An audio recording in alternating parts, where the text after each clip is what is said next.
All right, we're live. Welcome to Dive into World Building. Juliet Wade here, and I am here with author Monica Valentinelli. Am I saying that correctly? Yes. Yay! And she is very awesome and has done many, many things and is here to talk about them with us today. So thank you for coming on the show. I am very happy to be here. World building is an awesome topic for sure. So I've taken a few peeks around what you've done. I've noticed you've done quite a bit of horror. Yeah, generally I work in horror, dark fantasy, and dark science fiction. But horror in terms of many different genres within horror, not just, I'm not a big fan of I call it gore porn. I'm not a fan of, just chopping off somebody's arm and calling that a horror story. That's other people's fandoms. That's not mine. I very much like atmospheric type horror. Big fan of, I do like the Tim Burton kind of aesthetic. Also Poe was hugely influential, Shelley. But then the contemporary authors like Anne Rice had some influence on me as well. So there was some definite, it's not just like, traditional Stephen King, where there's descriptions of, melting body parts or whatever. That's just not my jam. So I love the fact that you said atmospheric, and that suggests a very world building approach to horror. So what is it about the world building of your particular horror pieces that you get the most into? What I think, well, it comes back to the age-old question, what is horror? Is it a mood or is it a genre? And anytime we talk about genre is just a little label people stick on the back of a book to figure out which shelf it's going to go on at the library or the bookstore. So I don't tend to think of things in terms of, genre until I'm in the revisions process and think about, okay, where do I want to sell it? But I do think that horror is a mood. And I personally believe that it is almost easier to write horror or some of the darker genres because the motivations for the characters tend to be a lot clearer, because what they want is generally to get out of that situation or to deal with some terrible situation.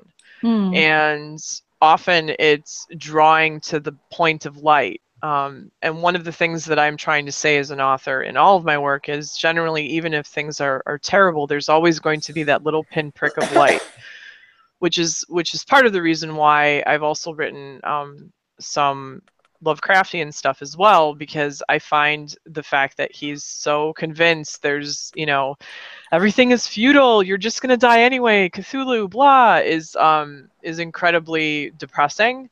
And I find that it's kind of interesting to examine from a standpoint, like what sorts of situations can you think of that are no-win, and how does that affect your world building? Like what sorts of pieces do you have to have in that particular position? So I think what attracts me the most about it is that I'm naturally like that anyway. I'd prefer gray skies over 8 months of sunshine, as we have been getting so far this year. Yeah. But I do think it particularly for me, it's about that conflict. You're surrounded by this darkness. Okay, then what? Do you become crushed by it? Do you stand up and fight against the things that are in the darkness? Do you find help? How do you cope with those things? And I think for me, the world building needs to be three-dimensional and complex to account for both the physical nature of dealing with the darkness, but also the emotional and the psychological, because the darkness isn't the same for everybody. It's very, very different, which is why we have so many different like little subgenres of horror. Yeah. So when you're, do you have, let me try to put this into words. Do you have, I noticed that some authors have a series of sort of almost like talismanic words that they invoke, almost like, I guess with Lovecraftian fiction, it's sort of like the word eldritch tends to sort of crop up, or the the word, you know, tentacles tends to kind of appear. Are there particular words that you use often, or is it just depend on whatever situation it is that you're placing yourself in? So I'm kind of a I will call myself weird, because I don't write by fixating on words. I write by fixating on sound. I was a musician for a long time, so when I write, it has to have a lyrical or a musical quality to it. So often I won't get stuck on a particular word. What I'll do is, when I go through in my revisions process, when I'm in my second or third draft, often I'll read things out loud to see how they sound. And if the word doesn't work, I'll just change it. So I don't really get stuck on conventions or specific types of words or whatever. When I think about world building, I think about it in terms of, it's basically an iceberg, right? So I build this giant world, or this iceberg, and the readers only see the tip of it, but they need to have the impression that there's all of this depth and all of these things underneath.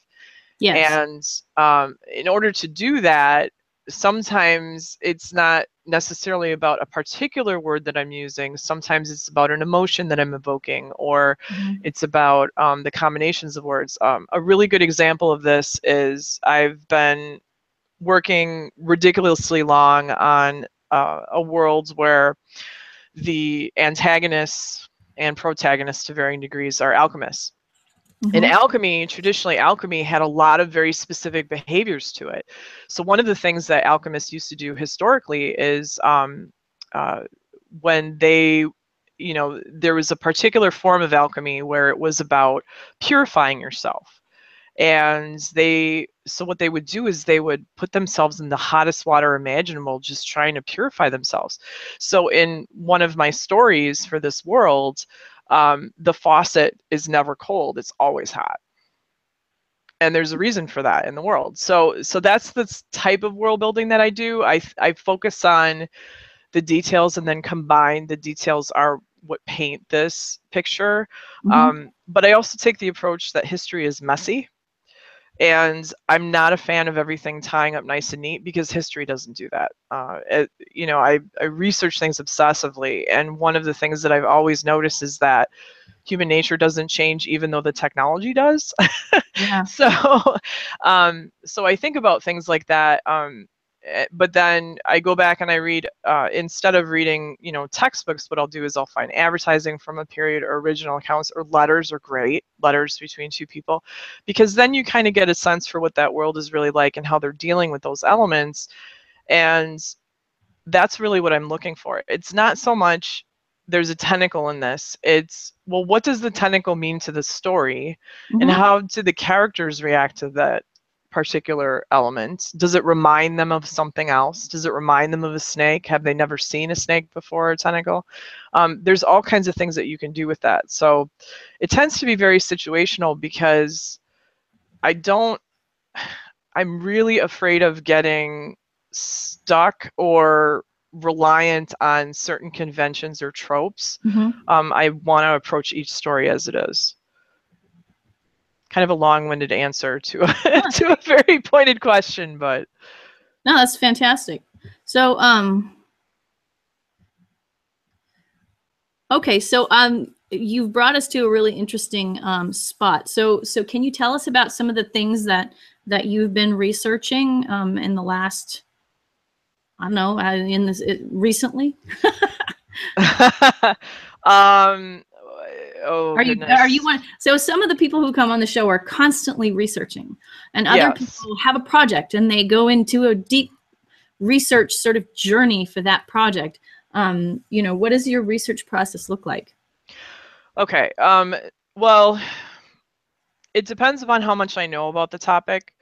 And it also depends upon what I'm doing with the topic. I worked on a project called Dark Eras, and Dark Eras, each individual chapter was set in basically the Chronicles of Darkness. So it's near world, urban fantasy, modern horror. And you play a monster hunter in this particular chapter in Salem, Massachusetts. And I had visited Salem. I was there for Halloween one year, and I have done a lot of research on it before.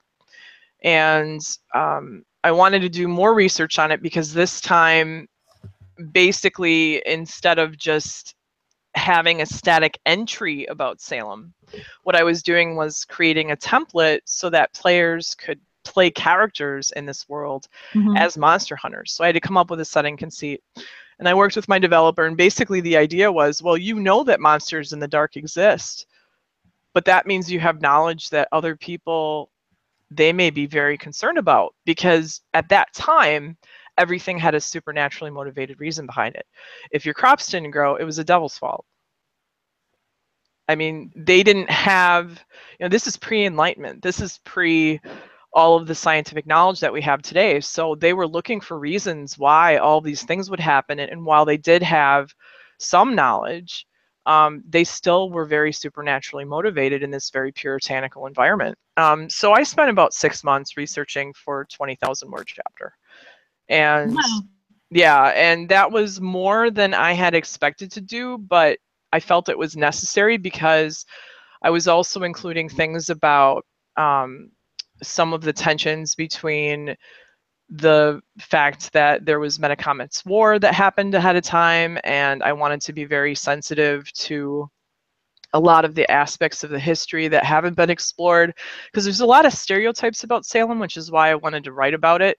But there's a lot of things that aren't really covered. Like Tituba was married, that often doesn't get mentioned. So it was comparing what I knew against the history. Then it was trying to make sure that I covered the fact that it was the end of a story. Salem, Massachusetts wasn't also the only witch trial in the colonies.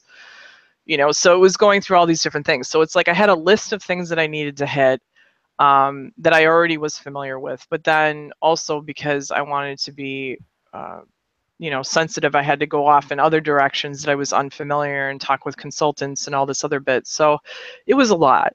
I think research, though, can be a means of procrastination for some people. And it certainly has been in my case for my novel project, because I wasn't ready to write the novel at the time that I started diving into the expansiveness of the world, and I am now, but research was a way for me to fill in the gaps until I was, able to be prepared. But at some point you have to ask yourself, what is the purpose of the research? Is it helping me with my story?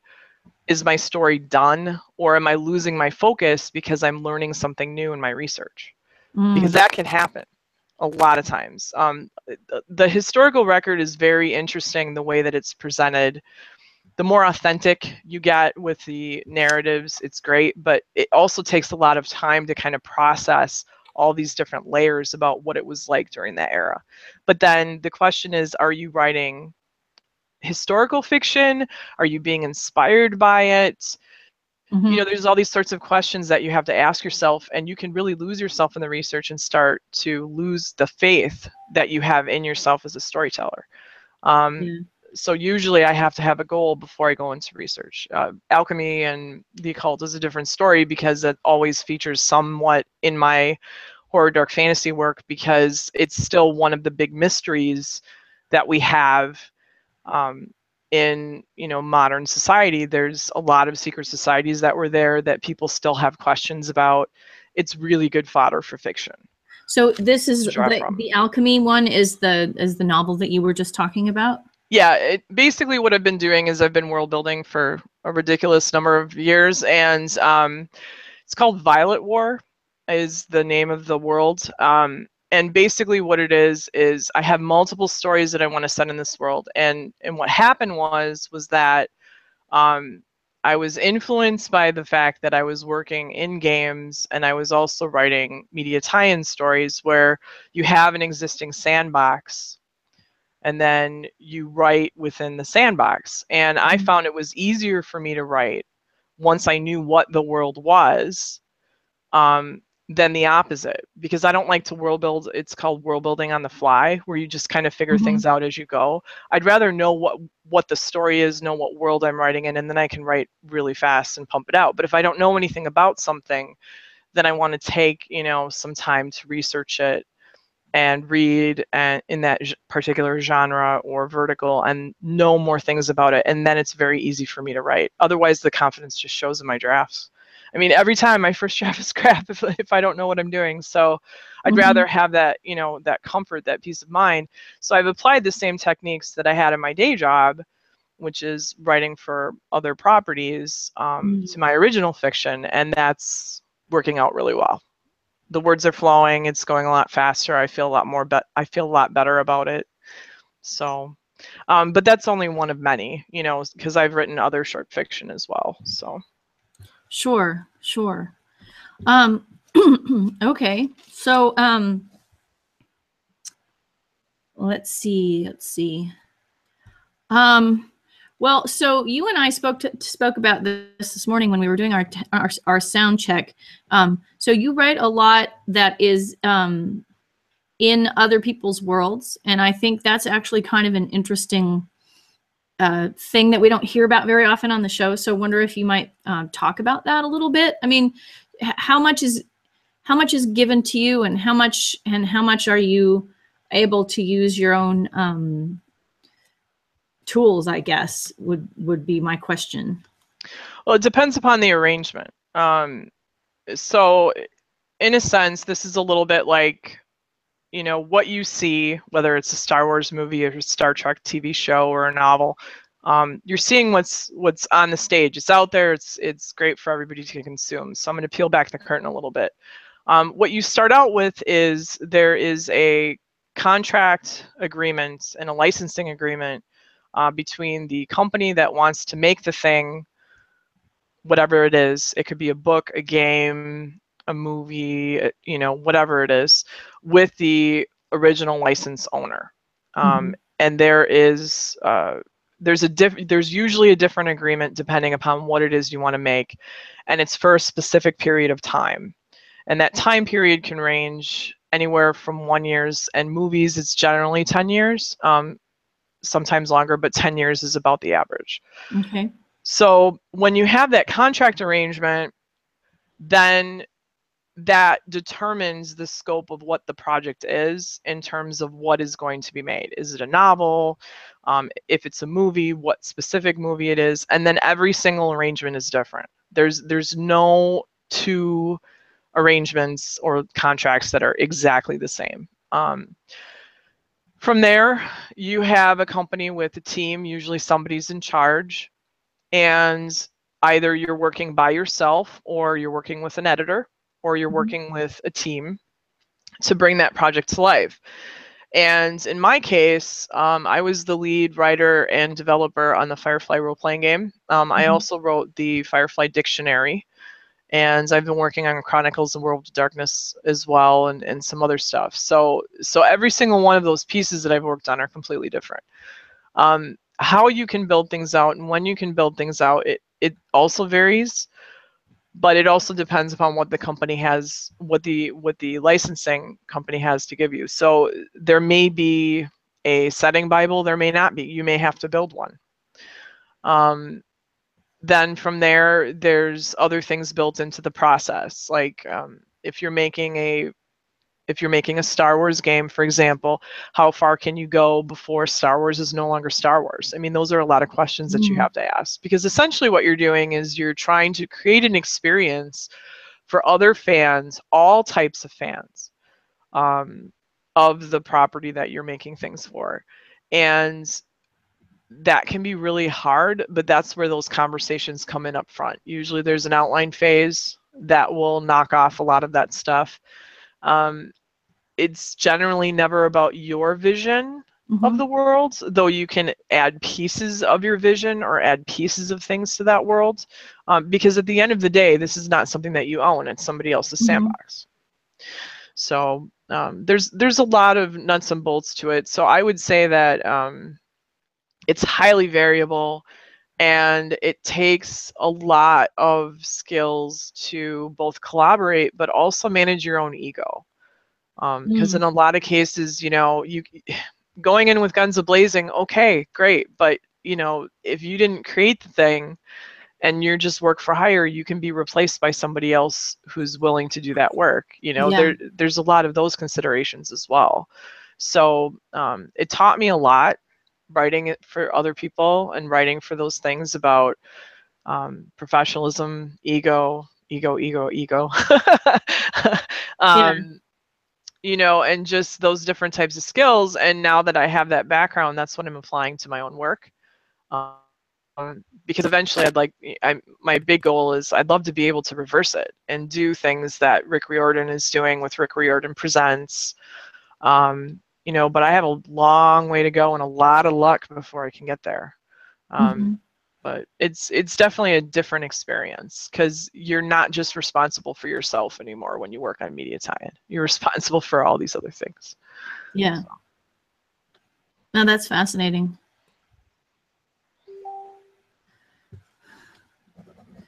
Cool. I'm writing notes over here. Yeah, I always write these up after the show, so I can. It takes me a while to do it, but I will have a write up for you eventually. Okay, so that is very, very cool. Let's see. I wanted to see if we could go back a little bit and talk more about the aspects of world building that you enjoy the most. In terms of, you know, does it have to do with character psychology? Is it setting? Is it history? That kind of stuff. I don't know how to do world building light. So when I do world building, I have to hit on, for my own work, I have to hit on specific milestones, and that is certain conceits. So for example, if I wrote a short story about a wizard, I need to know how magic works. I can't just write a short story about a wizard and not know that. So for me, it's kind of like I have to have certain touch points, and the character psychology is a different, I look at that as a different form of world building. That's, for me, that's more about characterization than it is about world building, because I'm characterizing how that particular personality functions within the context of the story. That I don't feel is necessarily the same thing as world building, where you are trying to decide, okay, is this our world? Is it near our world? Is magic real? If magic is real, how does that change things? How does it get distributed? So I start with, generally speaking, what I do is I start with my elevator pitch. And my elevator pitch is a 1 to 5 sentence summary of what the story is going to be. And over time, I found that I really, really, really need that because otherwise I'm going to go off the rails. Like I'm just going to find, ooh, look, shiny. This character wants to do this, and I don't want to do that. So I need to kind of rein my own creativity in, which can get kind of complicated. So what I do is I write a 1 to 5 sentence summary of what the story is about. And I do that for everything, whether it's a short story or a novella or a novel. And then if it's a fantasy setting, or if it has horror elements to it, or science fiction, I think of an elevator pitch. I pick 2 books or movies or things that it's most like. And I say it's X meets Y, or it's X meets Y meets Z. And what that does is that helps me put a container, a visual container of what the mood and the theme and everything about this story is going to be.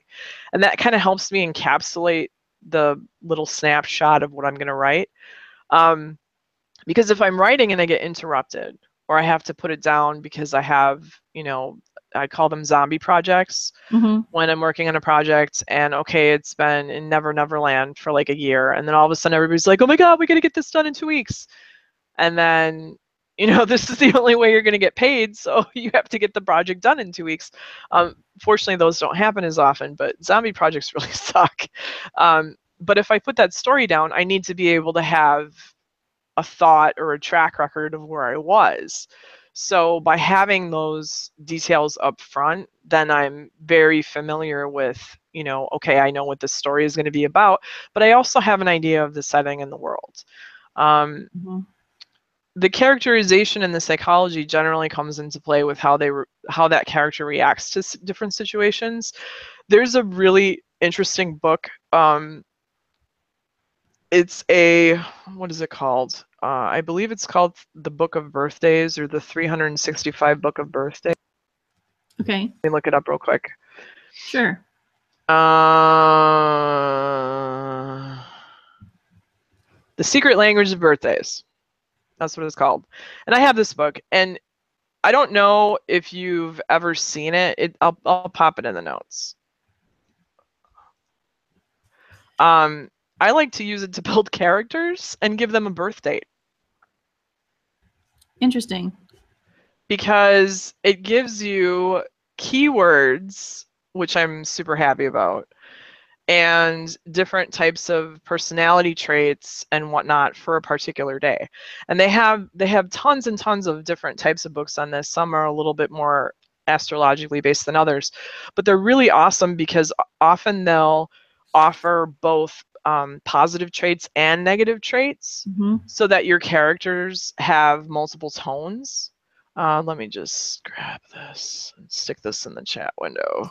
There's actually a website where it'll go through by day. So like, for example, this is October 11th, and it'll give you some personality traits, right? So it'll say charming, accepting, secure, complacent, passive, stuck. Bam, you have 6 personality traits for a brand new character that you never would have thought of before. So, so by giving you the positives and the negatives, it allows you to have your character not be flat and give you some abilities to say, okay, so now they have this obstacle in their way, because a lot of plots are about the obstacles that the character has to overcome. Well, why are they so resistant to this obstacle? Well, maybe they're complacent. Maybe they're apathetic or passive, as it says in the thing. So it kind of gives you some clues just as a starting point, which is great, because then you're not thinking about all of those different personality traits and emotions as you're working through the plot. So I kind of like using things like this to just help me build just generic backgrounds. It doesn't have to be anything super specific, but it just kind of helps give me a direction.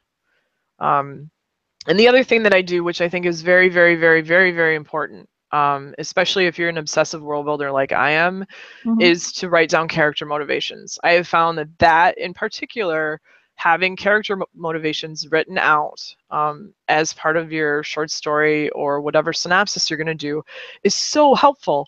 Because if you get caught up in what types of shoes they wore in 1865, what you can do is you can bring yourself back around and you'll be like, okay, does my character really care about the types of shoes that they wear in 1865? Or do they really want, something that, or is that not important to them? Like, character motivation is so key to making sure that the focus is on the story, and that the additional pieces in your world aren't jarring, but they also, flesh things out. That said, I will say there's been a few times where I've written stories and I've researched things and I've put them in there, and I'll have readers come up to me and be like, well, that never existed in blah, blah, blah. And I'll be like, oh, yes, it did. Yeah. Would you like to know the name of the book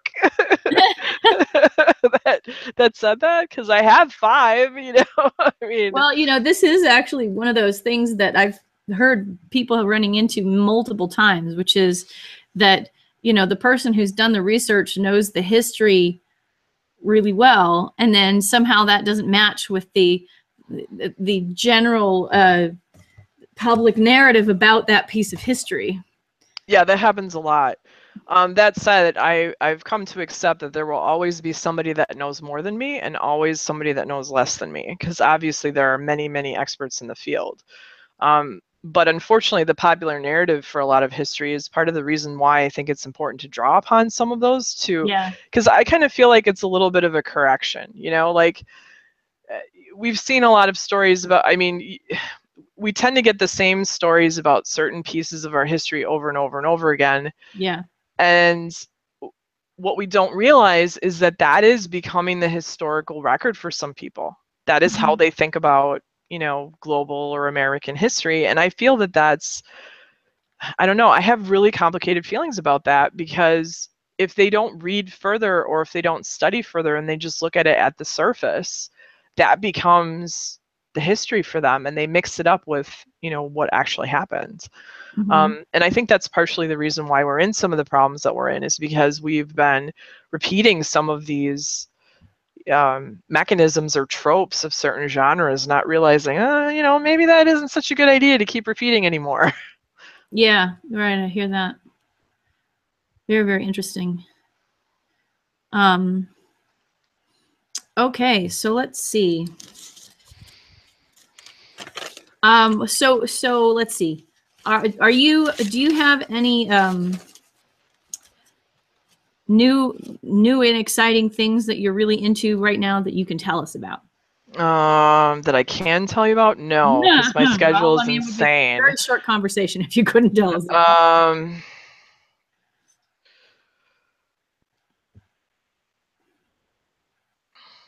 I have to go back and look. Stories. So for stories, one of the things that I'm doing is, I told you I built that expansive world. I am seeking publication for short stories that are set in that world with other publishers, because I'm trying to build readership and interest in its expansiveness. And I am having the first short story by another publisher come out in next year. It is kind of an interesting thing. So it's part of the Dagon collection. And what it is, it's the conceit behind this collection is that each piece is an auction item entry. So it's basically a found rare book. And more than that, I don't want to spoil, you know, what the conceit is, because I definitely want them to have their say. But the book that I particularly chose to write about, and its history and the characters connected to it, is part of my universe. I cleared that with the editor ahead of time. And it's called the Mythica d'Argent, which is basically a fancy way of saying the Book of Silver, the Mythic Book of Silver. And it is a metal book, and it has a lot of chemical mysteries to it. Like, it doesn't rust, it doesn't tarnish. It's very bright, it's very shiny. When they try to do things to it, purple sparks fly off. So that was kind of cool that I could, you know, that there's people open to the idea that, hey, you have this really expansive universe. Yes, I'll be happy to explore that with you. So that's pretty fun.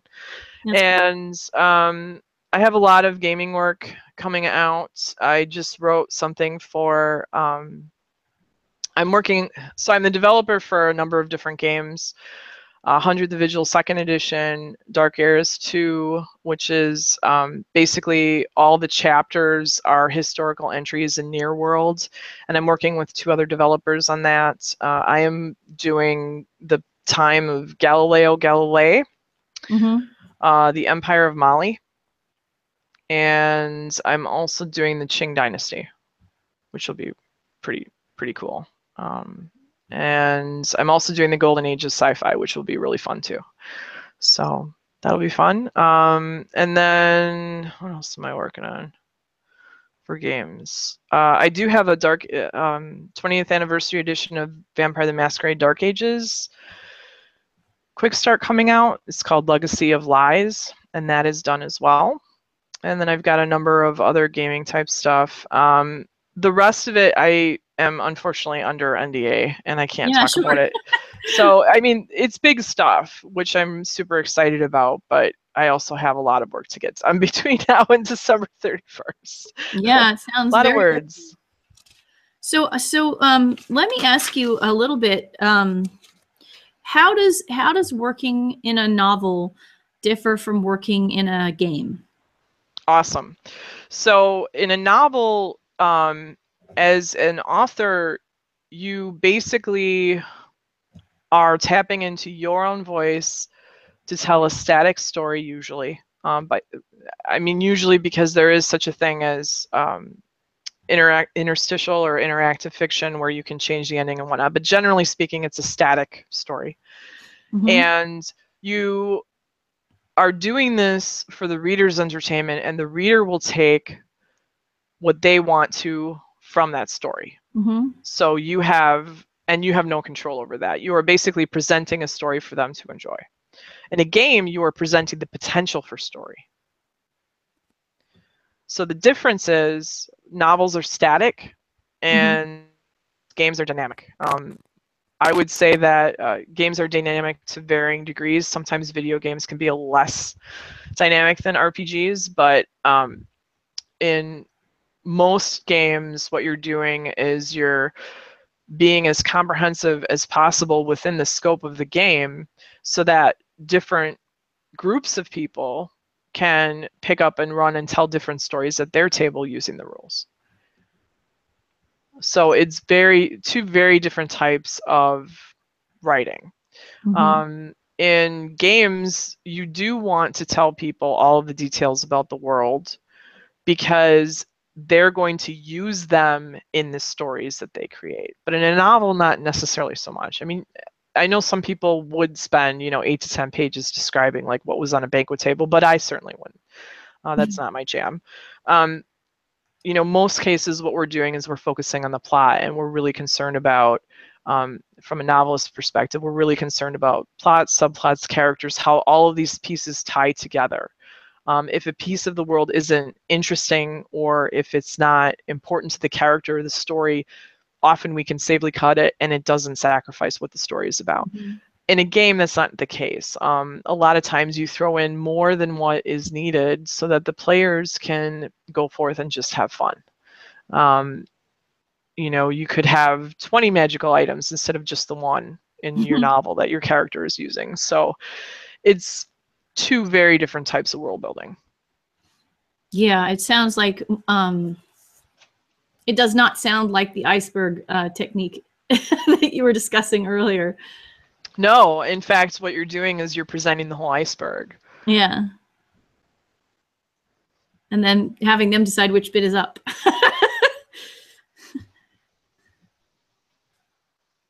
That's cool. So in a way, the game writing sounds like it's not quite as narrative. It can be, but the difference is this. The character motivations that we normally put into a story are what the characters and the players decide at the table. So why the player wants to play the game is something that happens in the gaming experience. In a video game format, that's a little bit different because in a video game, often those motivations are described by the type of character that you're playing, if there's multiple classes, etc. But generally speaking, when you're working on the game in the game environment, a lot of the things that would be part of the plot aren't really there unless they come from other characters. Yeah. I mean, there is such a thing as a MacGuffin, basically that shiny thing that everybody wants. But stories are generally sustainable when characters interact with other characters. And a lot of the really good games, I feel, have a mixture of both really cool setting and also really interesting characters or beings or entities that the players can then work off of. And that's really, and often you're providing more, again, than what the players would use. And that's because they need more material to be able to figure out what stories they want to play or what stories they want to tell. So it can be narrative, but it depends upon how the information is presented. It depends upon if I call the setting the vehicle for the game and the rules the engine, because the engine is what makes the game go, and then the vehicle is where how everybody kind of moves along in this experience. So the narration comes into play in the way sometimes the world is described. Like sometimes there'll be journal entries, sometimes there'll be it's called metaplot. Metaplot was generally a much bigger thing early on in gaming in the 90s, as opposed to now, but it's still present. So there's lots of different ways to interact with that narrative. And sometimes there's some definite games that tie all of the pieces together. Like there's a novel, and then there's an RPG, and then there's an upcoming movie, and then there's all these different pieces. So it really depends upon the goal of the game, who's working on it, what the license is, if there's a license, and all of those pieces combined. A lot of it comes down to what the design goals are, though, for sure. But yes, less narration. There's definitely a transitional phase between people that work on games a lot to writing novels, again, just because they're different parts of your brain that you have to exercise, for sure.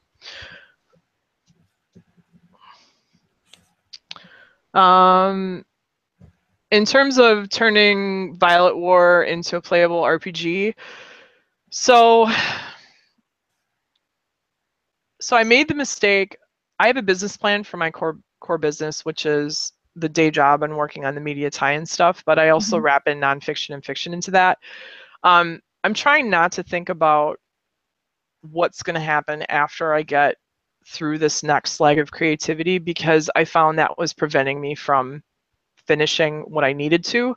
And part of it was because I need to get readers. And in order for me to get readers, I have to do a lot of material and have to try a lot of different things.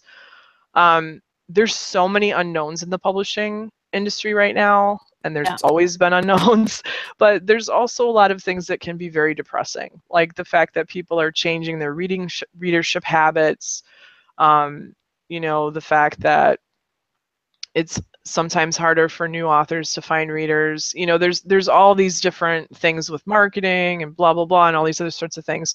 What I found was, in order for me to do what I need to do, I need to shut all that stuff down and off and just focus on the thing that I'm doing. So for Violet War, I'm specifically just hitting it hard with writing stories set in this world. And the reason why is because I want to get readers, and from there, I'll take it. The plan has always been to make this an expansive world that I can do a game in it, I can do a comic in it, I can do all these things in it, no problem. Totally, very expansive. I'm going to have a setting Bible for this, so that won't be an issue at all, and I have the connections to make some of those things happen. But first, what I need to do is focus on the story. Because without that, I mean, it's just this bit, right? It's just this, oh, you created this thing with these alchemists and then these underground beasts and blah, blah, blah. It's like there's no hook to it. There's nothing that's very emotionally compelling about it. So I'd rather focus on the story for right now. Cool. Well, I can see people have started putting questions in the sidebar. So obviously you've started to address that. Cool. Other thoughts, friends on the other side of the screen? Morgan, you've got a new ice metaphor for us. Open world game, like ice flows at the same level, so you can see what's there and focus on what they want to. Sure. Yes, but remember, in some games, there's also a DM or a GM or a storyteller where you have to have, they're the ones that are providing the experience. So, different people read games for different reasons. Some people read games and never play them. Some people read games to run campaigns. Some people run them for, like 3 to 6 sessions. Some people play video games and they only play the 1 or 2 environments. I did play everything in Dragon Age Inquisition there was to offer because I thought the game was great. So, but different people play different games for different reasons, and you can't really control that. So it's like you're trying to accommodate all of these different wants and needs from what people want to get out into a project, because that's what increases its playability, and anything that's playable is going to be sellable. Having a clear focus is really important for a game too. Like, everybody knows what D&D is. It's really easy to describe what you do in D&D. Right. That's cool. Other questions? Che? No,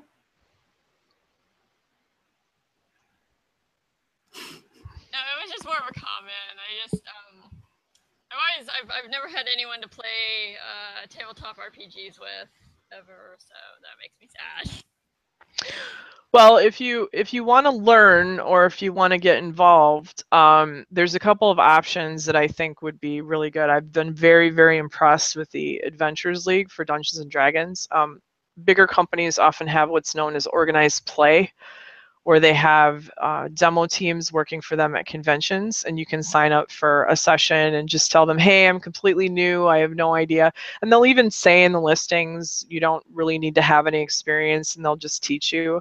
For Onyx Path Publishing, the Wrecking Crew runs a lot of games. And I find convention games can be a lot of fun because it's not a lot of time investment. You know, Yeah. it's somewhere between like 2 to 4 hours and then you're done. But also, you know, give a shout out to, there's a lot of really good game stores out there too that have like nights where they'll go and have like little setups or demo teams come in. Sometimes the companies do it, sometimes they don't. So it might be another option for you if you're interested. Okay. Cool. Kat, you have thoughts, questions, anything?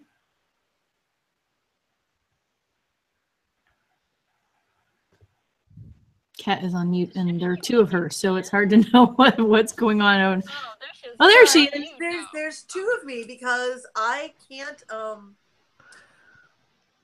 access everything on the iPad, and so I was in the Windows desktop version kind of doodling things. Sorry about that. Mostly I've been listening along and finding it really interesting because Monica's process is both intriguingly similar and very different from mine, and I haven't had a lot of wanting to leap in stuff. So hi, bye. Hi. No, I want to hear from you. How does our process differ and how is it similar? So I've been writing this. I have been writing a lot of short stories, and when people ask me what I write, I ended up saying, I write about difficult emotions. And I finally started writing something really long, and it's been interesting to me that I thought I had a whole bunch of world building done, and as I've been writing, I keep finding that I haven't done enough. So I'm doing more plotting than I normally would, because usually I have a story, I know where it's going, I write it. But in this particular case, because it's so big, because it's so long, I'm used to writing very, very short and compressing a whole bunch of information in a short amount of time. Mm-hmm. And now as I'm trying to write longer, I'm finding it really interesting that in that sense of, oh, I don't have to cram everything into this one sentence, I've stopped cramming in enough. And so now I find myself rewriting the first 3 chapters because I could go on to the rest of what I've plotted, but I'm gonna have to rewrite everything if I add more world building in. So I see the point of having this very, very developed world building, and then trying to write from there. But my own experience with that has been, I think I'm done, and then I'm not. So I also fell into the trap of rewriting the first three chapters, and part of it was because there were 2 reasons behind it. One, I was terrified of this. I still am. I'm scared to death of the story that I'm writing because there's a lot of arcs in this story that are not about heroism. Basically, it's a story about atonement, and one of my main characters does some very terrible things that I'm writing about right now, before the story begins, and it's really about a character that is finding pieces of, like, literal pieces of themselves. Okay. Right. So it was one of those things where, because I was scared of it and because I was having anxiety about it, and the fact that this world is also very diverse and representative, and I wanted to make sure I got those details right, I just kept coming back to the 3 chapters because I'm like, well, I have to keep redoing these to make sure that it sets the tone for the rest of the book. And then I got halfway through the book and I was like, well, fuck. Excuse my language. No, it's totally fine. The first 3 chapters are going to be revised anyway. My first page literally, I think, has the word fuck 10 times right now. So no, we're not going to worry about that. It's not that I don't think it will be rewritten, and I'm not talking about sentence craft. I'm talking about the fact that I'm finding that as I go forward, there's parts of the story that I hand waved that create blocks 6 chapters down, and that, oh, I gotcha. Okay. And that at the scale of the giant story, it looked like I'd done enough and that I'd really figured out what was going on. And at the chapter level, all the craft was in there. But in the transition between getting from one place to another, where in the rough outline you have, okay, this happens and then that happens, and then they meet this person and then there's this dialogue. And also, knowing what the character's backstory is and how these things interact, even with all of that planned out, because I shelved the book for 3 months, sort of noodling through what did I want to deal with in this. I sat down to write again after I presented a polished first and second chapter because I needed to for a specific thing. I went back and I looked at those first 2 chapters and I went, oh, right.